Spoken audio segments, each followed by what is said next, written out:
Hi అండి అందరికీ. మేమైతే బ్యాంకుకి వచ్చామండి. బ్యాంకు వాళ్ళు మార్పులు షేర్పులు చేయాలని మమ్మల్ని పిలిచారు. సరేలే అని చెప్పి వచ్చామండి. ఈ బ్యాంకులో కూర్చుంటే అండి ఎంత చల్లగుందో. బయట కూడా ఈరోజు చాలా వాతావరణం చల్లగా ఉంది. నైట్ వర్షం కురిసింది. ఏంటో అప్పుడే ఋతుపవనాలు వచ్చేసినాయండి. జూన్ రాకముందే వర్షాలు పడుతున్నాయి మరి. ఏంటో నాకు అర్థం కావట్లా. కాలాలు మారిపోతున్నాయట్టుందండి ఓయ్. అయితే మేము బ్యాంక్కి వచ్చి కూర్చున్నామా, అదిగోండి ఆయన ఎదురుగా ఇటు పక్కన కూర్చొని ఉన్నారు. ఏందో సంతకాలు పెడుతూ రాస్తూ కూర్చొని ఉన్నారు. నేను ఇంక ఊరకుండా లేక ఇదిగోండి ఇలా తీశాను. పోతే ఆయన మీ ఇద్దరం కలిసి వచ్చేటప్పుడు రౌండ్ తిరిగి రావాలి, లేదంటే బ్రిడ్జి కిందకి రావాలి. ఇంక నేను రాను, ఇక్కడే దిగి ఇటు దాటేస్తానని చెప్పి దిగి ఇటు వచ్చేసానండి. ఆయన తిరిగి రావటానికి కొంచెం లేట్ అయిందనమాట. ఈ లోపల ఒక ఆయన అడుక్కుని ఆయన కూర్చొని ఉన్నాడండి. కాలంతా ఎర్రగా, అమ్మో చూడలేము.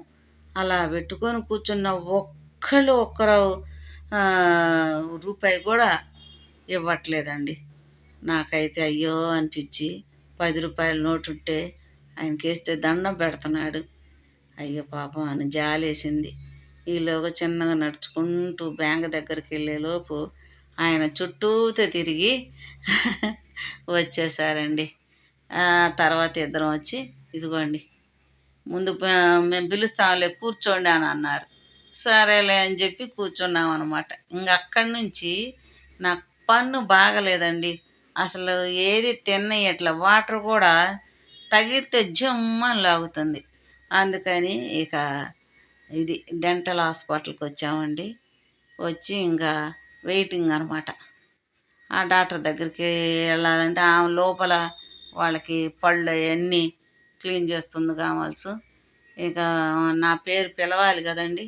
ఈ లోపల ఇదిగో చిన్నగా తీసుకుంటూ కూర్చున్నాను. చిన్నపాటి చూడండి వాళ్ళు ఎలా డెకరేషన్ చేసుకున్నారు. ఇది కొండపల్లి బొమ్మలు అవన్నీ పెట్టుకొని వాటర్ పోసి పువ్వులేసి చాలా చాలా బాగుంది.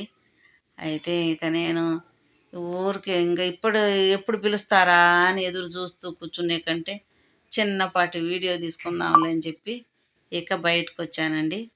ఈయన గారికి కరెంటు బిల్లు కట్టాలా, నువ్వు కూర్చో, నువ్వు చూయించుకో, ఈ లోపల కట్టొస్తానన్నారు. సరేలేని ఇంకా ఆయన పంపించేసరికి నన్ను పిలిచారు లోపలికి. ఇదిగోండి నన్ను పిలిచి ఇంకొకరికి చూస్తున్నారనమాట. ఈలోగా నేను తీసుకున్నా. ఓకేనా? నచ్చితే లైక్ చేయండి.